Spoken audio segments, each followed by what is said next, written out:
Hello everyone, welcome to ACE Online and welcome to Daily Current Affairs session. So these are the articles that we are going to cover today. A very short, lot of newspaper is completely of the political news because of result. So we have only 4 articles and 2 factual pointers. First one about special category status, right? So you all know that recently there is a no majority for the central party, so there is a need of coalition. That's why the issue of special category status has come. So this is part of polity. Then Telemanas initiative. So this is related to health and therefore of social issues. This is the initiative of Ministry of Health. Then again open network for digital commerce. We have seen this many times previously, but again it was there in use because of some increase in subscribers or activities in this particular app. So this is part of economy. And then Five Eyes Alliance. So this is of international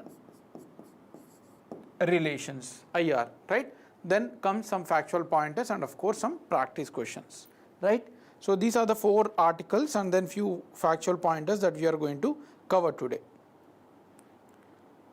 Very good evening, Srinath and Malini, welcome to the session. So let's start with the articles without any delay. First article about the special category status, right? So there was an article in the Indian Express explained page that recently you all know the election result has come and the central party, the BJP, has got only 240 seats. So they need 32 more for the formation of the government, and of course there was support from some local parties including the Telugu Desam party from Andhra Pradesh, right? So the demand was about special category status. So Chandrababu Naidu's big demand and BJP's compulsion. So what is the limitations of giving the special category status and why Andhra Pradesh wants this special category status, right? So we will see that as well. But before that we need to know what actually is a special category status, right? So let's understand what is this special category status and the background related to it. You all know that India has a number of states, like 28, 29 states are there. And historical also there is a lot of difference. Different states has different geographical location, different cultures, and then therefore different types of development. Not all the states in India are equally developed, right? And it is a very basic concept of equity for the center to develop those states which are lagging behind, right? So in this background, 5th Finance Commission, way back, we have a Finance Commission which is a constitutional body, right, established for every 5 years. Right? So 5th Finance Commission has recommended this special category status. So they have recommended in 1969 itself that certain states which are lagging behind and which are having certain conditions, we will see that conditions as well, they have recommended for the central government that whatever the states that are fulfilling certain criteria, we need to give the special category status and then we need to give them benefits as well, so that they will those states also will move ahead with other states which are already developing, right? So this is the background of this, and when it was launched, what is the from where it has derived? It is derived from 5th Finance Commission. That is also very important. And after that recommendation, for the first time in 1969, this status was given to 3 states, that is Jammu Kashmir, Assam and Nagaland. The beginning it was given for 3 states, but immediately after few years they have expanded it to more states, like including entire northeast region, and then Himachal Pradesh, Uttarakhand, and recently even Telangana was given with the special category state. So this is the last state which got the special category state, right? So this is the condition. Now, as I said earlier, Telangana was the newest state to get the special category status, but anyway that was not continued. Even though it was accorded, but it was not continued because the 14th Finance Commission has recommended the center to scrap the special category status itself, right? The concept itself has to be scrapped. It said that it is a very huge burden on the center. Rather, we will do one thing: whatever the taxes that central government is giving to the states, every 5 years the Finance Commission recommend certain amount of money to different states based on their development and all. So whatever the states that are lagging behind, we will give more tax devolution. Like earlier it was 32%, now let's give them 42%. So 10% extra funds to those states which are lagging behind. So it has recommended to scrap the status itself completely, because other states are also will be recommending, and there is a lot of political issue. We will do away with this completely. So it has recommended, and yes, central government has also taken this recommendation. It has followed that recommendation, and even though it was announced for Telangana, but it was not continued, right? So that is the overall status or overall details about the special category status. Also, you need to know about the criteria. What are the criteria recommended by the 5th Finance Commission? It was actually later given by Gadgil, the person who has headed the committee. He has given certain criteria for those states which can be recommended under the special category status. First thing, they should have a hilly terrain. That means mostly the area, the state area should be consist of the hilly terrain like Himalayas, Eastern Ghats, whatever, right? So this is one condition. Not just one condition, but all the conditions has to be satisfied to be given with the special category status, not just one criteria. This has to be satisfied, and also low population density. That means per area, the population residing in that state are less. Usually in the underdeveloped and the border areas are usually reside with a less population per square kilometer. So this is one criteria given by Gadgil, right? And then the state should have a significant tribal population. Apart from hilly areas and then low population density, tribal population should be significantly present.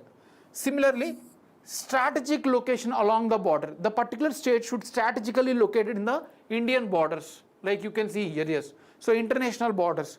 Those states which are having international borders only can be added. So that is also criteria. And then comes economic and infrastructure backwardness, non-viable nature of state finances. These two are very generic. Most of the states will have.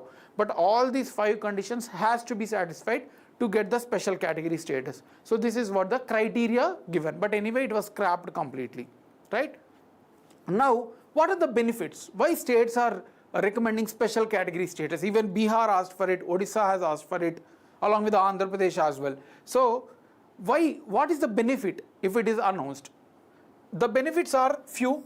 That is, center will pay 90% of central sponsored funds. Usually there are 2 types of schemes: centrally sponsored schemes and central sector schemes. For sector schemes, 100% funded by central government for all the states. There is no requirement of the state's involvement.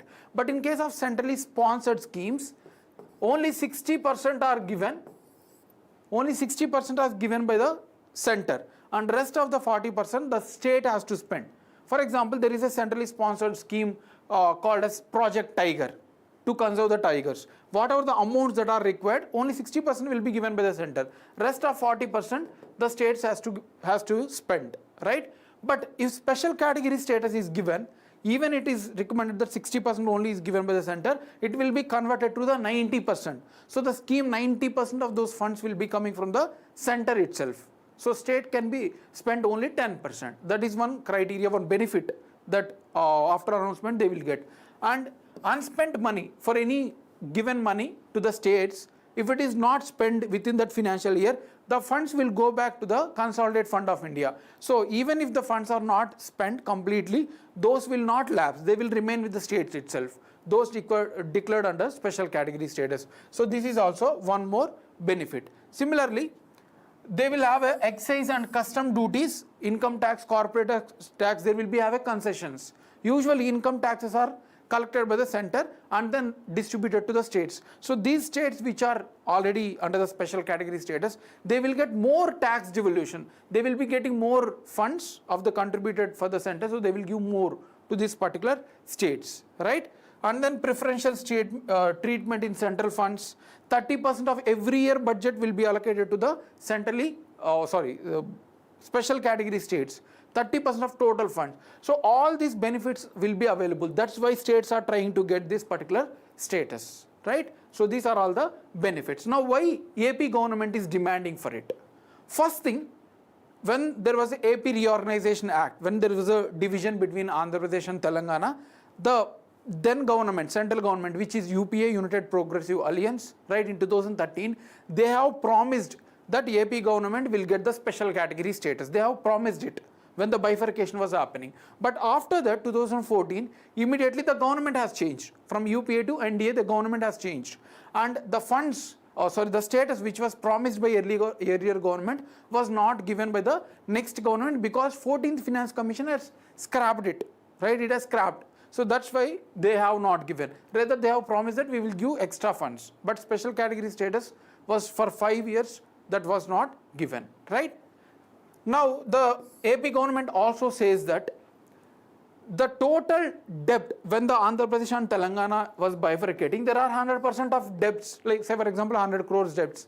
57% of debts were given to the Andhra Pradesh and 43% debts of the combined government, combined Andhra Pradesh, was given to the Telangana. So but debts were given more to Andhra Pradesh, but the taxes, the distribution of revenue was only 47%. That means even though they have given more debts, they did not given the sufficient funding, right? Sufficient revenues were not given, right? So at present we have 3.5 lakh crores of debt for Andhra Pradesh because of lack of capital and all. So it has said that it was unjustified that we were unequally given with this.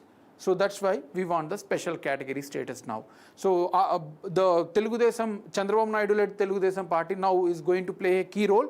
We have to see what will happen, right? It is a not rigid one. Finance Commission recommendations are a recommendatory in nature. It is not a mandatory to be followed. So we have to see what will happen in the future. So this is the status of special category status. Any doubts in this? Very good evening, everyone.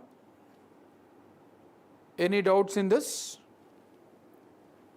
So this question is a possibility because recently, like it has happened, and yes, there is they have been already asked, and even it is a possible in the next coming days. Whatever exams you write, even engineering service examination, civil services, or whatever UPSC, central exams, state exams, you can expect a question. I hope this is clear. Now let's move to the next article, that is Telemanas. Telemanas initiative. Health and Defence Ministries has set up Telemanas cell. So these two ministries has gathered and they have set up Telemanas cell, right? New Telemanas cell. We will see, you will understand what is actually Telemanas. Great, thanks for your response, Malini. I hope that was clear. So we will understand what actually is a Telemanas. Understand the full form as well, that is also possible to ask in the exam. Telemanas means mental health assistance and networking across states. So if you know the full form, you will know the objective also, why this particular scheme is there, right? So it was launched in 2022 with the aim to reduce the impact of mental health on the individuals, right? So recently there is a lot of commercialization, there is a lot of competition among the students as well as businesses. So because of this volatile situation in the society, the individuals are feeling the heat of mental health. That's why there is a lot of increased suicides as well in the last few years, right? So to contain this, Telemanas initiative was launched by Ministry of Health, right? It will be available for 24/7, so they can call. This is the mechanism. It is not very clear image directly taken from the ministry itself. So the helpline number will be there. They can connect to IVRS and then it will be connected to. Still, if the person is in a highly advanced stage of mental health, as well as if required in an offline manner, then there will be a e-Sanjeevani where the persons will be directly physically reach out and then they will assist to tackle the mental health, right? So this is the objective, this is the approach, and then this was launched in 2022, full form also you need to remember. As of now, we have 22 such cells across 31 states and union territories, right? So including union territories and states together, we have 42 cells. Now it was increased one more cell. So it is nothing but a place where they will connect all these digital thing and then physical availability of mental health care personals as well, right? So new one was launched and it was launched by Ministry of Health Affairs. So there will be a toll-free number where anyone can connect and then they can address their mental health issues. So very small article. You need to know when it was launched, what is the objective, who has launched this, right? So that's all. Okay. Moving to the next article, Open Network for Digital Commerce. Open Network for Digital Commerce. Why it is there in news? We have discussed this few months back as well, few weeks back as well. This may be fourth or fifth time. So if you are following regularly, you will be easily handling these questions on this type of repetitive articles. Recently, 8.9 million transactions in May has been completed in the open network for digital commerce, right? That is the context. There was an article in the Hindu, right? Now, what is this open network for digital commerce? Understand here. Now, if you want to buy in Amazon or Flipkart, you won't be able to interact with the dealer. I mean, whoever is selling these goods, you will directly see whatever the good you want and you have to buy, right? And the persons who are selling these goods, you don't have any direct connection. They will pay some commission to these apps, and also they will collect some commission from you as well. Without knowing, there is a commission as well. Of course, you can see in the bill. So they are collecting these commissions from you, that is buyer as well as seller, and also there is no interaction between these individuals. So this is not a democratic manner.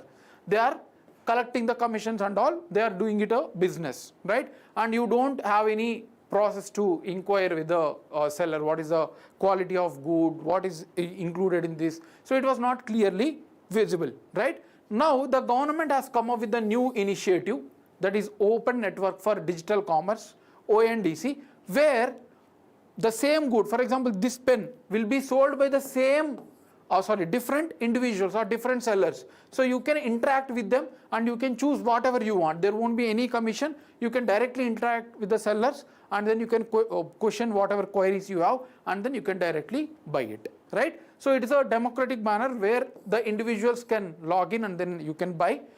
Of course, it will be increased. Not all the goods are available now, but yes, most of the goods are available where you can directly interact with the seller, right? So this is the government initiative, and this is the Open Network for Digital Commerce is a public sector company. It is a company, Section 8 company, non-profit organization. Unlike the other e-commerce which are working for the profit, this is a non-profit company which was of the government itself. It is a completely owned by the government. It was launched by Quality Council of India and Protean e-government or eGov Technologies, right?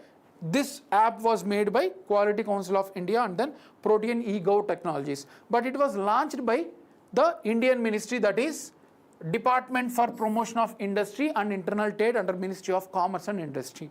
So this is the ministry which was initiated the scheme, but it was the app or the website was developed by Quality Council of India and Protean eGov Technologies, right? So this is the mechanism which it worked, and why it was launched. There is a aim to launch these things. One is to democratize the digital commerce, because many companies like Walmart and all, they are coming to India and they are extracting lot of Indian resources. So that's why, to contain that, to promote democratic digital commerce, it was launched. That is the first main objective. And then new opportunities to remove the digital monopolies. Only certain companies like Amazon, Flipkart are taking major chunk of the business, e-commerce. Because of digitalization, most of the buyers are doing it in online shopping. So to reduce the monopoly, government has introduced this particular app or website, right? It also seeks like promoting the electronic commerce in a free manner. So these are the aims of this particular scheme, right? I hope that was clear. Next one, moving to the Five Eyes Alliance. Five Eyes Alliance. So this is the last article. We will see some factual pointers and practice questions. Recently, Australia has decided to allow non-citizens to be part of their military. Usually, who will be part of their military? Their citizens, because they cannot trust in any other organizations or any other countries. So that's why mostly the citizens, only the citizens will be part of the militaries. But now, as there is a reduced amount of population, like Australia's population is around 10 crore only, but they require the country is very big and they require a lot of military forces. So as they don't have population to have the provided part of the military, now they are allowing those people who are from Five Alliance. Five Eye Alliance, there is a countries, 5 countries. So they are allowing the citizens of other countries within this Five Eye Alliance, not all throughout the countries, but yes, countries who are part of Five Eye Alliance, they are allowing them to be part of their military. So that's why it becomes the news, right? Now what is this Five Eyes Intelligence Alliance?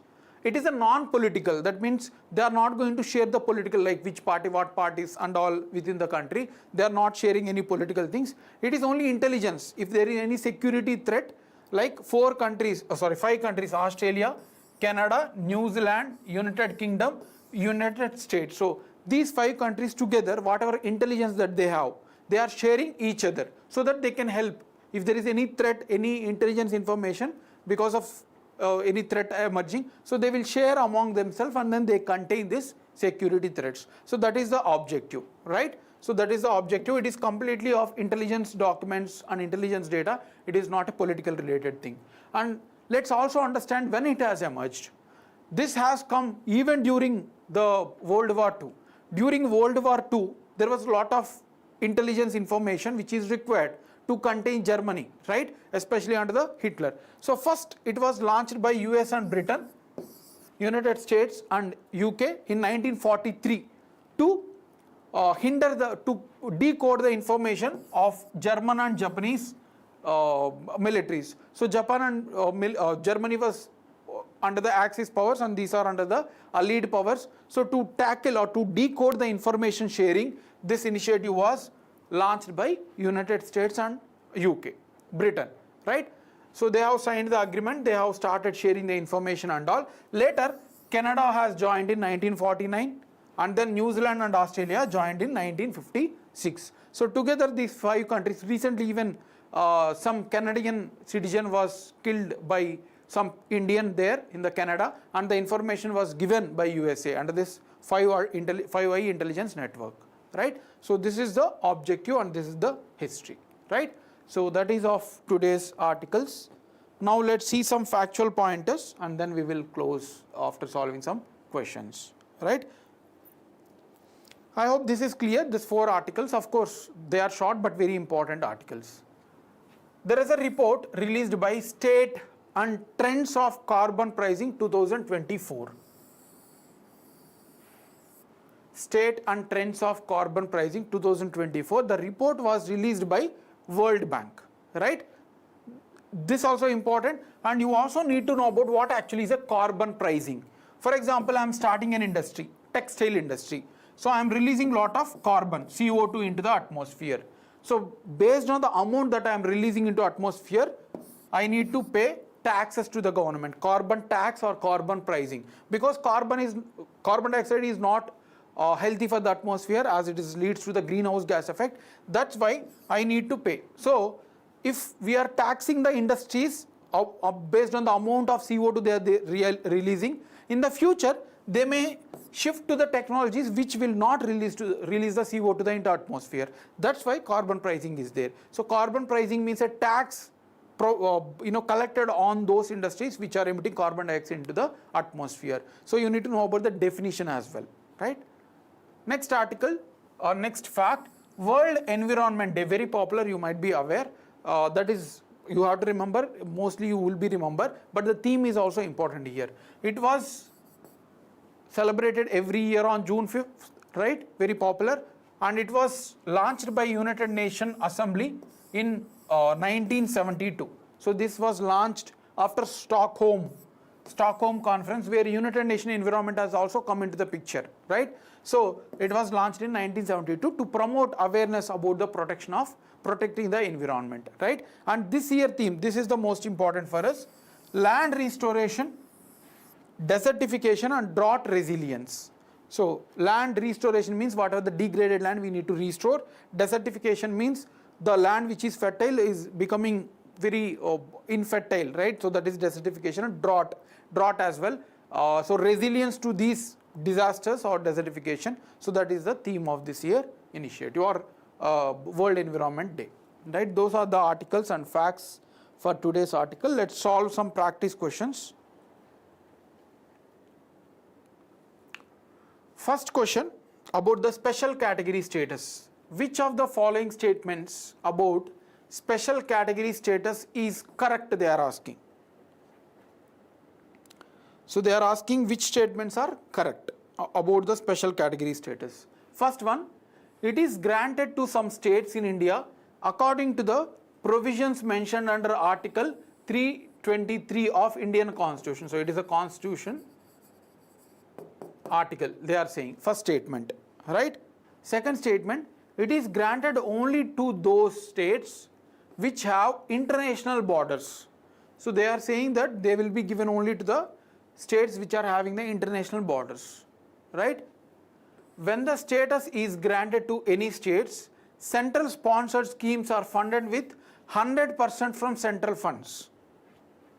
100% from central funds they are saying. The system was scrapped on the recommendation of the 14th Finance Commission.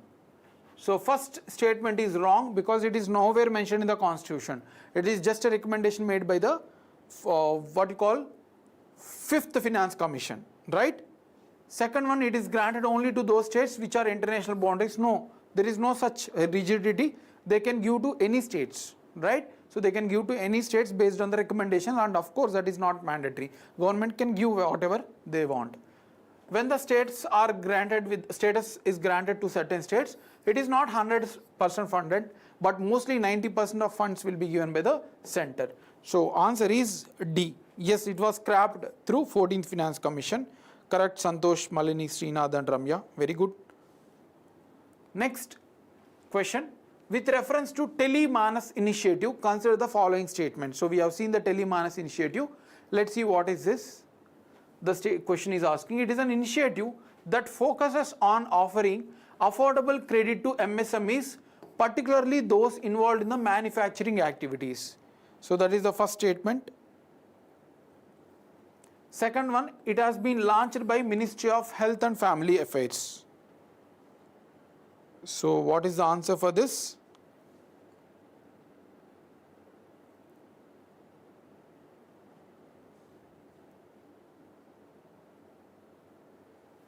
First statement is wrong. It is related to the mental health helpline, right? Mental health related scheme. It is not related to the MSME. Second one, yes, it was launched by Ministry of Health and Family Welfare. So answer is B. Correct. Ramanjanailu, Fire, Srinath, Ramya. So very good. So few students have answered it as correct. Alright. Next one. Which of the following statements regarding open network for digital commerce?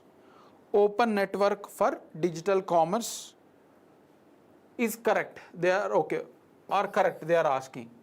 It enables buyers and sellers to transact with each other irrespective of the e-commerce platform on which either of them are registered. So they are saying that no need of any registration. They can buy from any website, whatever the commerce website, you can buy from anywhere through interaction, they are saying.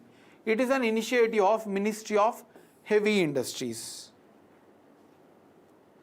It is an initiative of Heavy Industries. Malini, it is not defense. Defense Ministry was just given with the new cell. Like they have collaborated that they are launching it for specifically for uniformed personnel, military personnel. So Ministry of Defense is just a collaboration. They are taking this specifically for the defense persons. It is launched by Ministry of Health Affairs. 42nd cell was recently launched by this Ministry of Health Affairs for the Defense Ministry. It is not launched, the scheme is not launched by the Ministry of Defense. Right?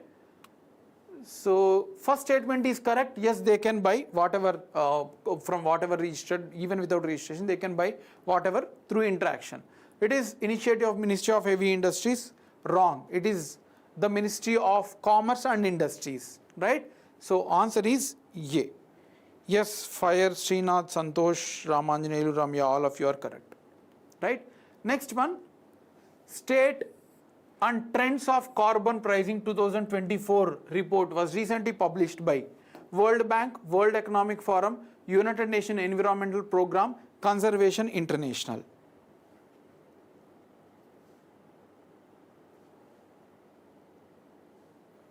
So who has released this? This is not Conservation International. This is not World Economic Forum also. It was launched by, very direct question, that is World Bank. Correct, Srinath? Yes. So answer is A. Next and last question. Correct, correct. Srinath, Santosh, Malini, yes. So this is very important report. So remember, they will ask you this in the exam. Which of the following countries is not part of Five Eyes Intelligence Alliance? Yes, Ramya, correct. Ramanjanelu, correct. So among the 4 countries given, which one is not part of Five Eyes Intelligence Alliance? France, Australia, New Zealand, Canada.